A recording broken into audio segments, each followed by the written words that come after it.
बूढ़ी माँ की याद आई। वो अम्मा भी तो मुस्लिम ही थी ना, कहीं उन्होंने ही तो कोई टोना टोटका नहीं करा दिया मेरी बच्ची पर। माँ अम्मा को ही कसूरवार ठहरा रही थी, लेकिन किया क्या जाए।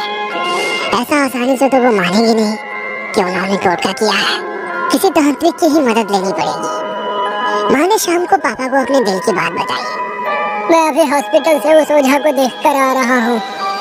उसके आधे शरीर में लकवा हो गया है, जुबान टेढ़ी हो चुकी है, कुछ भी बोलने या चलने फिरने की हालत में नहीं है। मुझे देखकर वो अजीबोगरीब भेड़िए जैसी आवाजें निकालने लगा।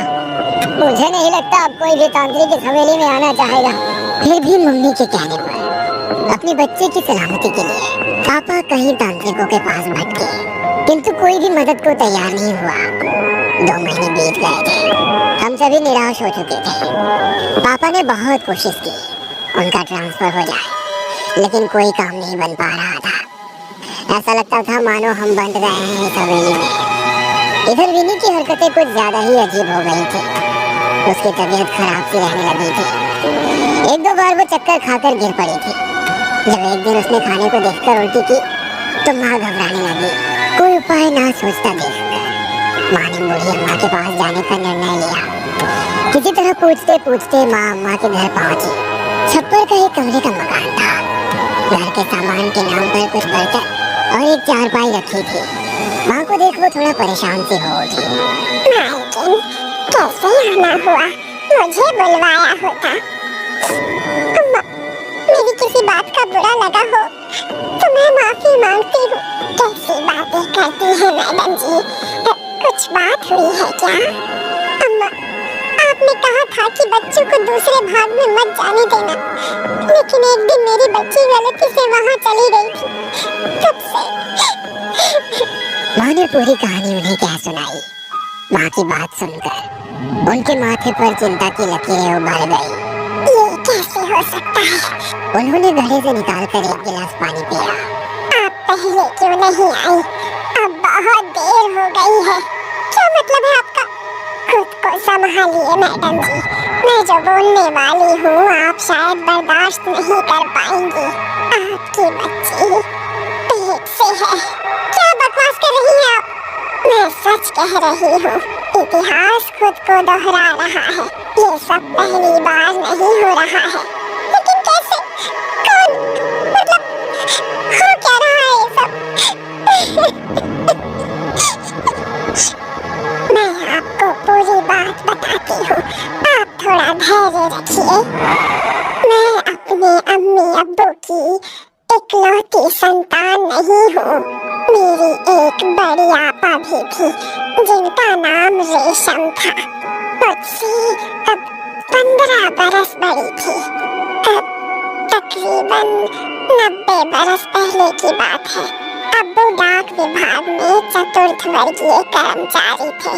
देश पर अंग्रेजों का राज था। अंग्रेज अफसरों के रुकने और ठहरने के लिए इस आलीशान हवेली को डाक बंगला बना दिया था, जिसकी देखभाल की जिम्मेदारी मेरे अब्बू की थी। अब्बू पूरी ईमानदारी से अपना काम करते थे।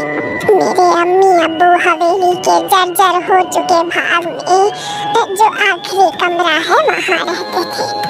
उस समय ये कमरा ऐसी हालत में नहीं था। मेरी 13 वर्षीय आपा भी उसी कमरे में उनके साथ रहती थी। धीरे धीरे आपा गुमसुम सी रहने लगी, फिर बाहर आना जाना भी बंद कर दिया और अकेले कमरे में बंद रहने लगी।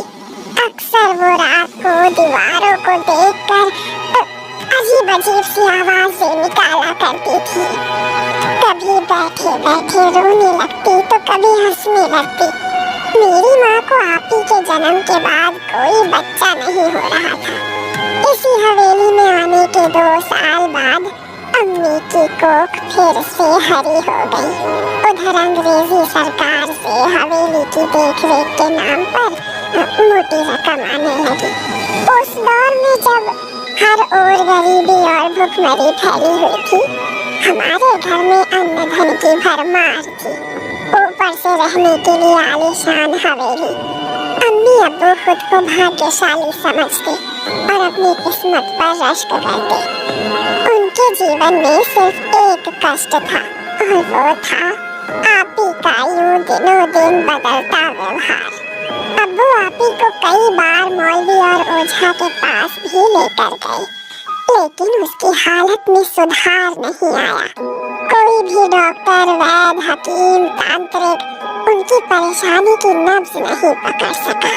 इधर अम्मी अपनी गोद हरी होने की खुशी में फूली नहीं समा रही थी और उधर एक खौफनाक खबर से उनका सामना हुआ। आपी पेट से थी। उस दिन अम्मी को देखने आई दाई ने आपी को देखकर अम्मी के कान में ये बात बताई तो उनको अपने कानों पर विश्वास नहीं हुआ। सारा दिन कमरे में बंद रहने वाली आपी कैसे पेट से हो गई? लोक लाज का भय अम्मी को भीतर तक हिला गया। किसी तरह हिम्मत करके अब्बू को सारी बात बताई तो मानो घर में तूफान आ गया। ये बात कल्पना और विज्ञान से बिल्कुल परे थी। कोई कन्या इस तरह भला कैसे? आपी को बहुत प्यार से पूछा लेकिन उसने कोई जवाब नहीं दिया। अब्बू के गुस्से और मार के सामने भी आपी की जुबान नहीं खुली। कोई और उपाय न सूझा तो आखिर में गांव के एक बुजुर्ग को अब्बू ने सारी बात बताई। उन चचा ने अब्बू को एक तांत्रिक का पता दिया। अब्बू रेशम आपा का पहना हुआ एक कपड़ा लेकर उस तांत्रिक के पास जा पहुंचे। तांत्रिक ने अब्बू से आपी का कपड़ा लेकर सूंघा और कुछ मंत्र साधना करने लगा। उसके बाद तांत्रिक ने अब्बू को कहा, तुम्हारी बेटी का बचना बहुत मुश्किल है, लेकिन मेरी बेटी को हुआ क्या है और ये सब क्यों हो रहा है? तुम्हारी बेटी पर किसी बहुत प्रेत या आत्मा का साया नहीं है। अगर ऐसा होता तो मैं शायद तुम्हारी बेटी को बचा भी लेता। मतलब तुम्हारी बेटी के जिस्म को एक जिन्न ने अपने काबू में कर रखा है। जिन्न बहुत शक्तिशाली होते हैं, उन्हें रोकने की ताकत इंसान के पास नहीं है।